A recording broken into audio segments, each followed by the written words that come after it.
So, in continuation of our power rankings, next up, just over the Indiana Pacers, I have the Minnesota Timberwolves, who are a team that I think has potential to completely turn their kind of reputation around the league around this year. However, there are only so many teams that can dramatically improve from where they were, and I'm just a little bit more confident that they could do that. One of my hot takes in my hot takes video over on my main channel was that I believed that there were 11 teams in the Western Conference that could actually make a playoff spot, and 11 teams that were not only going to make capable of making a playoff spot, but capable of winning 50 games. And the Timberwolves are in that class. However, they are pretty much at the bottom of that 11, right next to the New Orleans Pelicans. So ultimately, my guess would be that they're pretty similar to last year in terms of record, but I did like what they looked like a lot more with Mike Conley over D'Angelo Russell. And I think that Karl-Anthony Towns and Rudy Gobert as a duo of big men has gotten a little bit of an unfair shake, just given that there was such a limited time frame of them actually playing together. Don't get me wrong, I'm not really a big fan of the idea of Karl-Anthony Towns at the 4, Rudy at the 5, but it is something that I think does need more exploring before we're writing it off as something that could potentially work. Hello everybody, welcome to Oscar's Buckets. Subscribe to the channel if you have not already for daily NBA videos, especially as the season is coming around the corner.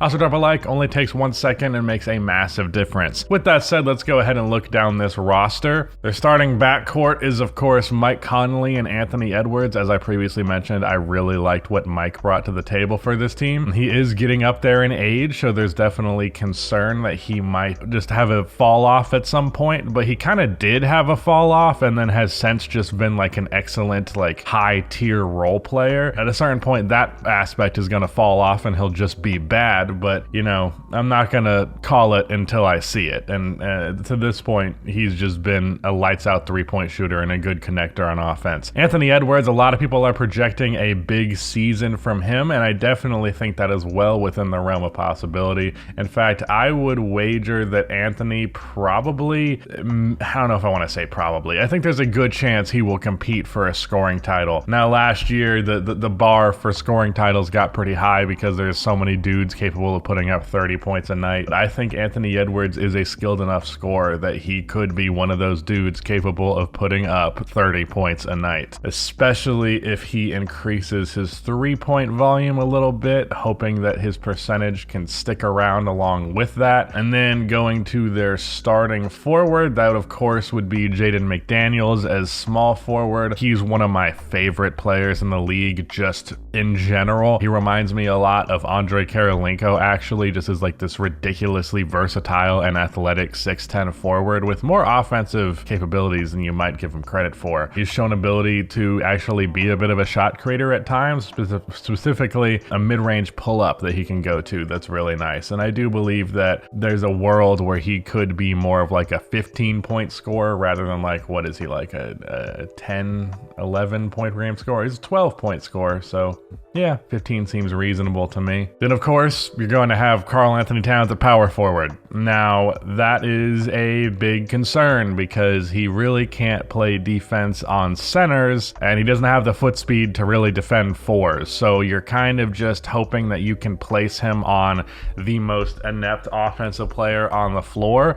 But given how good NBA offenses tend to be these days, whoever that most inept player might be still might be someone that can cook Karl-Anthony Towns. He's just not built to be a power forward, I don't think. With the caveat in there that he's also so bad defensively as a 5 that is it really worth the trade-off of the offense he brings to the table, especially because that offense has kind of fallen off of a cliff. Now, I will say this about Karl. I feel like as years have gone on, the Timberwolves have made less and less of an effort to make him a focal point of the offense, and I don't really think that's fair. Just because they drafted Anthony Edwards, and Anthony is and probably will be from now on a better player than Cat, does not mean that Cat is not capable of being a beast of an offensive player. This is a guy who in the 2019-2020 season put up 26.5 points per game, 25 points the season after that, and 24.5 points in 2022. Only 21 points per game this year, and his field goal attempts have seen a 3-shot per game decline over these past couple of years. I definitely think he could get a little bit more going for him on the offensive end, just so that it makes it a little bit more worth what he is not doing on the defensive end. Speaking of the defensive end, though, Rudy Gobert was pretty disappointing there this year, because the past couple of years, Rudy has pretty much just been a guaranteed top 10 defense if he's on your team. If you have Rudy Gobert on your team, you're going to be an excellent defense. Now, they still were 10th overall, but they spent a lot of the year not being good defensively. I think they definitely tuned it up towards the end, but also when I say top 10, I'm kind of hoping for a little bit better than just 10, especially considering the year prior, without having Rudy Gobert, they were the 13th best defense. I would think that if you're going to trade 5 first-round picks for a defensive player, that defensive player would move you up in the ranks defensively more than 3 spots, but apparently not. And obviously for their bench, easily their best player is Naz Reid. I really wished that Naz went somewhere else, because I truly believe that he has like 20 and 10 capabilities just in the right environment, and no one's really cultivated that right environment for him. And being, a center on a team with Rudy Gobert and Karl-Anthony Towns, it just does not lend a lot of minutes. Now, he can play power forward at times, but he's definitely a true 5, and it just makes those lineups a little bit awkward. They also have Kyle Anderson and Jordan McLaughlin off of the bench, who I think are pretty solid guys as well for bench pieces. I am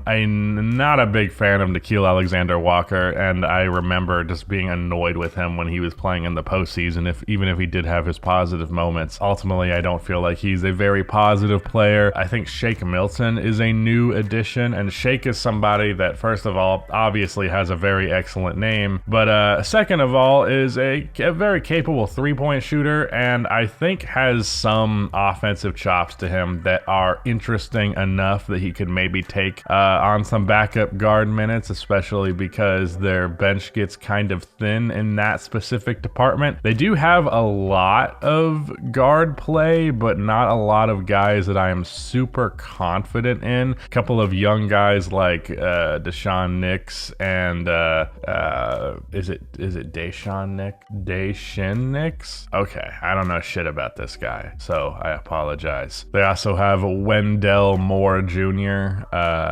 There's just a lot of spots on this roster dedicated to young players that aren't that good. It'd be one thing if they were young players that had a ton of upside, but maybe one of these young players ends up jumping out and becoming a real rotation guy. But yeah, they have 5 guys born in 2001 other than Anthony Edwards, 2001, 2002, and 2003, and they are all not very good. So they're putting 5 roster spots on guys that probably are not going to be impactful in any capacity. So that's not great. You're relying a lot on a lot of these bench pieces to be great. Oh, I also forgot to mention Troy Brown Jr. He could potentially be somebody decent. So I don't hate their bench depth, but I definitely don't love it either. Their starting lineup is definitely cool, although the Rudy Gobert, Karl-Anthony Towns thing might end up just being something that does not work. I know the potential of a Karl-Anthony Towns trade has been discussed, and that's something I would not mind seeing for sure. Jaden McDaniels slotting over at the 4 spot, hopefully getting some sort of small forward out of trading Cat. J-Mac probably gets a couple of more shots per game, and more of the offense goes towards other players rather than Cat. And I do think the offense might take a little bit of a dip, because ultimately the dude is still just a very good offensive player. However, the defense would probably improve, and the shot distribution would probably improve. Naz Reid would get more opportunity. If they want to go double bigs, they can still do that with Naz, who's also a better defender. I don't think that there is any reason to not explore the Cat trade,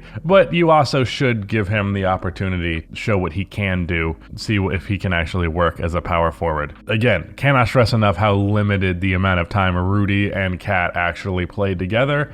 Did not yield great results when it happened, but it is something that's still worth exploring further. But yeah, that's the Timberwolves. I'm expecting them to probably win like 3 or 4 more games than last year. Shout out to Rudy for editing this video, and goodbye.